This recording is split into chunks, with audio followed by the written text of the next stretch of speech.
almost quit. I'm a country boy. I'm from West Virginia. I don't know nothing about this big time stuff.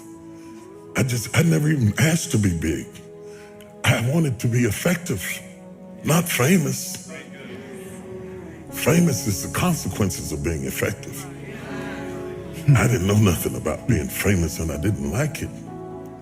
And so there I was. And when you first knew, everybody attacks you first and figures you out later.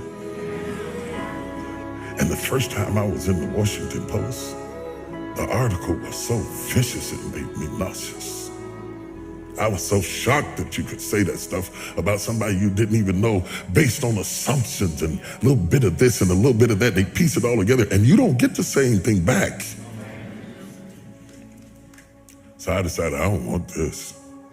I was preaching for Pastor Bishop Donnie Mears, and nobody knew it because preachers can override their feelings and function.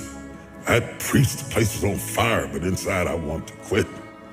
I told God, I'm through with this. I'm not going through this. I don't need this. I don't need that. I'm a guy who likes to go get his own chicken wings. I don't have to have all of that stuff to be happy.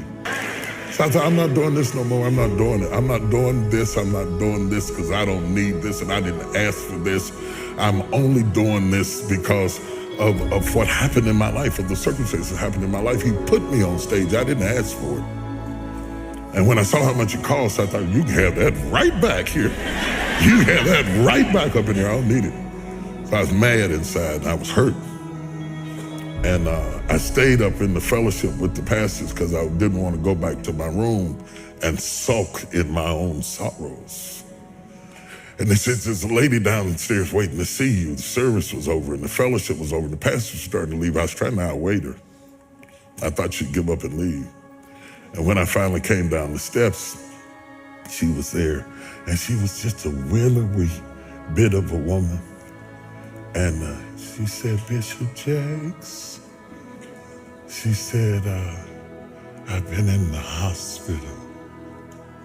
She said, I was pregnant in my fallopian tubes and the baby died in my tubes and I was carrying around a dead baby and the toxicity from the baby almost killed me. And she said, the only thing that kept me alive was hearing you preach. She said, if you hadn't been preaching to me every day, I swear I would have died. And then she looked at me and she said, it's for us. It's not for them. It's for us. It hit me so hard. I didn't even get her name. I got in the car and cried all the way back to my room because she reminded me why I was there. Last week when I text you, I was up in Baltimore in DC and I was doing a book signing. And this woman came up to the table to buy sword. She said, you don't remember me, do you? I said, no. She didn't even look like the same person. She's all dressed up and gained weight. She felt like she wanted to say, wow. She said, I met you in the bottom of Donnie Mears Church years ago and I burst into tears. I lost it. I stopped the signing and I jumped up and hugged her. If it were not for that woman,